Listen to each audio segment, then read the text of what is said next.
Women on Wednesdays on the Dana Barrett Show.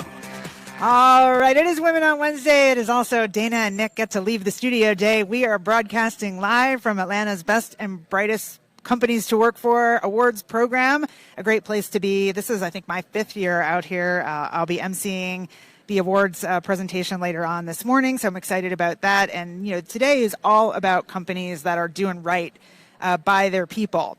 But I want to switch gears for a minute because I do want to just say that millennials are lazy, they're entitled, they don't do anything right. Or maybe that's not the case. Maybe that's all wrong. We've got Crystal Kadakia, am I pronouncing that right? Owner of Invadi Consulting and author of a new book called The Millennial Myth, joining me right now. Good morning. There are a lot of stereotypes out there. There certainly are. And some people live up to them. I'm just saying. There's stereotypes for everything. And that's true. There's always somebody that lives up to them. That's where they come from, right? Exactly. It only takes one or two, and then all of a sudden. And then that's the truth forever. And that's the truth forever. So tell me a little bit about what you do, Crystal. Yeah. So for the last 5 years, I've been researching and speaking to executives about millennial behavior. I've been really intrigued and passionate about this because when I started hearing about millennials 6 or 7 years ago, I'm a millennial myself, and what I heard was not resonating. And I was in training. I was designing programs for new hires. I had a boomer reporting to me, and I didn't agree with what the media was saying. So I was like, there's really a need here to add a voice that's been in Fortune 500, that understands millennial behavior, and then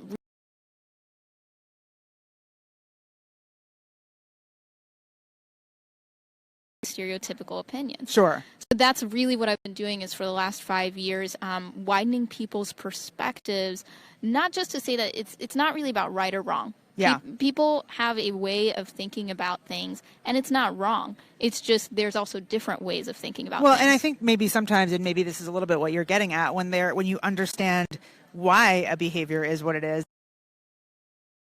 Look at a behavior and you say, oh, that's being lazy, that's being entitled. You're assuming the motivation behind something. And that's not good generational science. That's not being a good leader. It's not being a good manager. It's not being fair.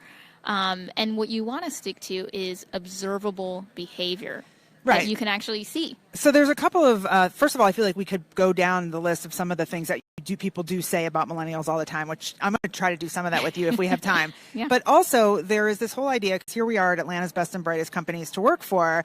And I think there's this question of how do we work intergenerationally, because a lot of companies now are boomers, Gen Xers, millennials, and even some Gen Z starting to get into the mix at the very low end, right? Or high end, I guess you would say. I don't know how you say that. But I think so now, if there's boomers who are automatically, or Gen Xers even, coming into the mix saying, well, these kids are lazy. They're, you know what I mean? These millennials are stupid. They're not stupid, but you know what I mean? They're lazy. They're entitled, whatever it is. That's not going to make for a good corporate culture. So you have to have some understanding one to the other. So how do you create a culture where all these generations can sort of get along and be productive? Yeah, well, the first step is really just stepping back and acknowledging that, this is a narrowed bias mindset we hold of one another, right? Yeah. So millennials come back at the boomer complaints with more boomer rants, right? Right. So it goes both ways. And at the end of the day, until we step back. Could you do like a sample boomer rant? Because I just really. Oh my God. No. Okay. Yeah, do it. Here's a boomer rant. Okay. One of the things I hate is when I was at work, in a corporate workplace, a boomer would pull me aside at the water cooler, where actually in our case it was the coffee area. Right. Talk to me about 45 minutes about how their cat was throwing up that weekend, all under the guise of, oh, I'm building a relationship with you. I'm like, this is the most unproductive crap, right? And then they're calling me lazy. Hashtag boomer rant. So there you go. That's one boomer That's a sample. rant for you. I like it. But it gives you the idea, though. This is when I'm just thankful to be Gen Xer, because we're sort of forgotten in the mix of all this because there's so few of us. So I'm good. Don't do a Gen X rant. Forgotten, and there are very few Gen X rants, honestly, that I actually hold, because Gen Xers really represent that bridge between the two. They get the boomers, they get where they're coming from, and they get the millennials. Yeah. So there's very few Gen X rants. But I will say, saved. The thing to recognize in your culture is to step back and be like, hey guys, we do have this narrow bias mindset. Don't try to cover it up. Don't try to pretend it doesn't exist. Be like, yeah, we've got it. And here's what we can do is we can start questioning our interpretations of behaviors. So we can, in fact, step back and realize different generations can look at the same behavior and see completely different meanings. Right. So the word lazy has different meanings to different generations. The idea of hard work has different meanings to different generations. Right. I think you're right. I think for boomers, and I'll just say it this way. I think for older people, the idea of chit-chatting may feel like relationship building, and maybe for a millennial it's like, no, I don't need to do that. Like, we'll get to know each other like organically down the road. I don't need to know about your cat. It might feel superficial, it might feel forced. It's like, but are you there when I need you?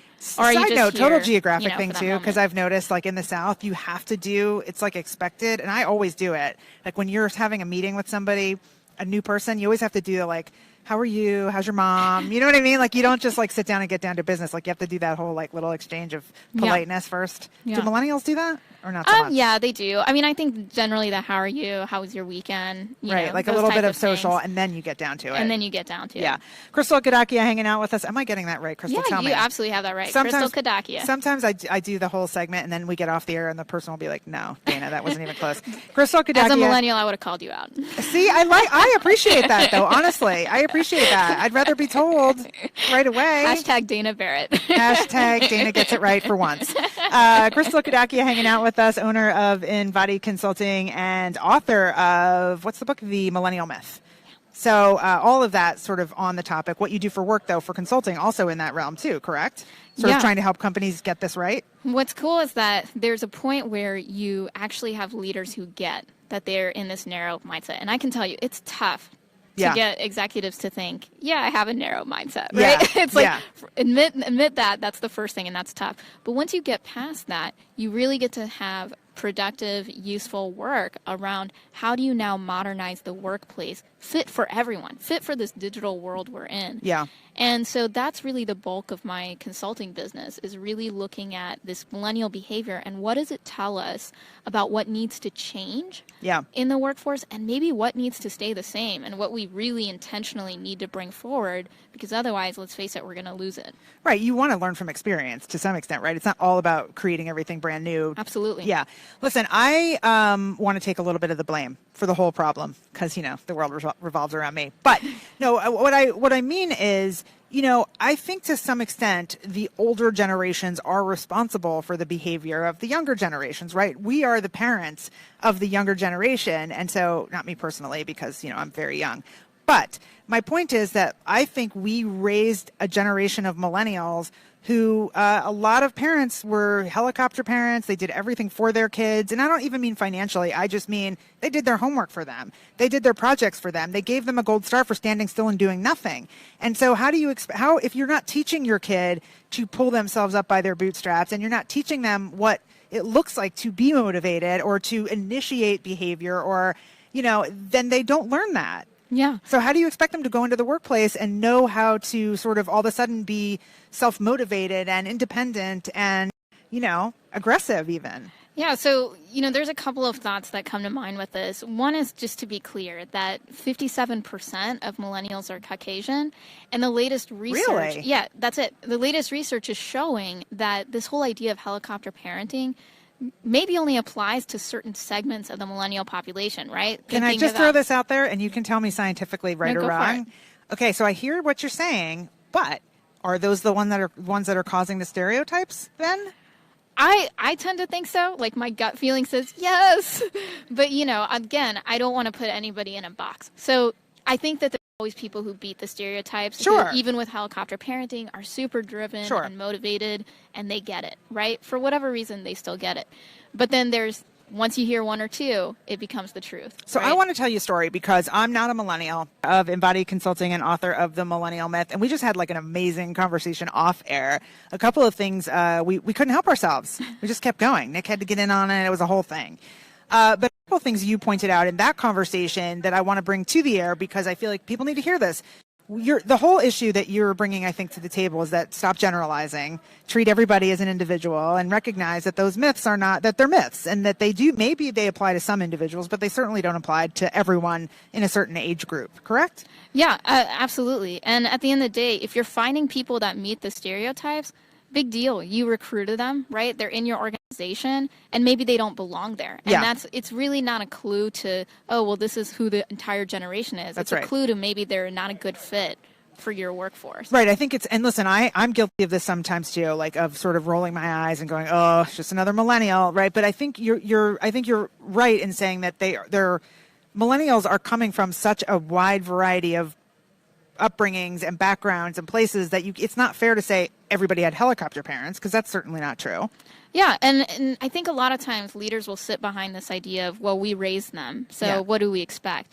Well, the fact that you raised them is now in the past, right? You've got to deal with the present. In the present time period, millennials are now employees, they're managers, and you've got to treat them like employees and managers. If somebody ends up crying in your office because you give them bad feedback, big deal. Your job as a leader is to deliver the business. Right. And sometimes you've got to deliver the tough news, and that person may not be a great fit, or they may take that experience and rise to the challenge.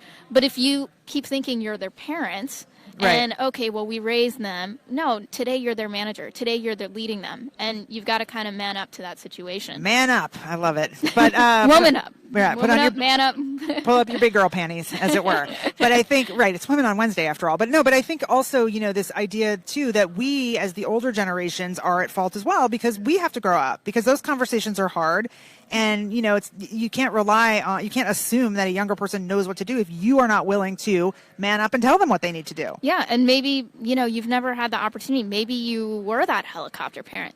Okay, well, don't keep on feeling guilty about it today. Yeah. This is your chance to actually shape someone's future, right? You can either continue to hold their hand, or you can tell them what you need from them for them to perform, and then they can be adults and deal with it. Right. And that's really important, because there's a lot of millennials who just need to be shown the way, because they've got a different meaning that they're coming from, a different interpretation of what success looks like and so on. But once they're told that, they're like, oh, okay, I get it. I'll rise to the challenge. I know you only have a couple more minutes, but I want to talk to you about what success means, because I feel like it has meant something different to each generation. And that may not even be Boomer versus Gen X versus Millennial. That might even just be decade by decade. Because, I know in the 80s, for example, it was all about climbing the corporate ladder. Nobody was thinking about entrepreneurship. I mean, obviously some people were, but, as a time period, it was like climb the corporate ladder, go to Wall Street, make as much money as you can, money, money, money. And now at least everybody gives the millennial myth of, we don't care about that, we want to give back, we want quality of life, those kinds of things. Yeah, when you think about what's changed, it's really this advent of digital technology, and that's created a transparency of information unlike any other. Unlike any other time. Yeah. And what we have is a lot of different choices and knowledge about what those choices could or could not bring. Yeah. Now, on one hand, what that means is we feel like it's possible to pursue things like work-life integration, like living on a beach and blogging. Right. But on the other hand, it also means we have a lot of decision fatigue. And this is affecting everyone. I have decision fatigue. Everyone has decision fatigue. Everyone has information overload. Everyone sees those choices. Do you have a magic pill for all of that?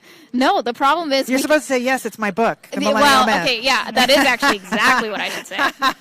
But it is something where it's like, until we really acknowledge that these things are myths, we can't start talking about the magic pill. Now, I've got ideas for what some of the experiments would look like with that. Yeah. But to say that I have a magic bullet, I never want to overpromise. Well, no one does. I think we all would like that, but no one does. But we need to know where to start to experiment. And that is what I would say, is check out the Millennial Myth for that. Well, and that information overload is not going to go away either. So you can't, people who are like, I'm just going to unplug or get off the grid. Yeah, come on. You can't do that. We definitely have to come up with better ways to deal with it. Yeah, we need a legitimate solution. All right, well, I'm going to let you go, Crystal, because I know you've got lots of people. I've got to talk in 10 minutes. Yeah, we got to get you ready to be on stage. Crystal Kadakia, thank you so much for hanging out with us. We will post a link to all things Crystal on our show notes page at biz1190.com/Dana Barrett, and we will share that all with you later. So, Crystal, again, thank you.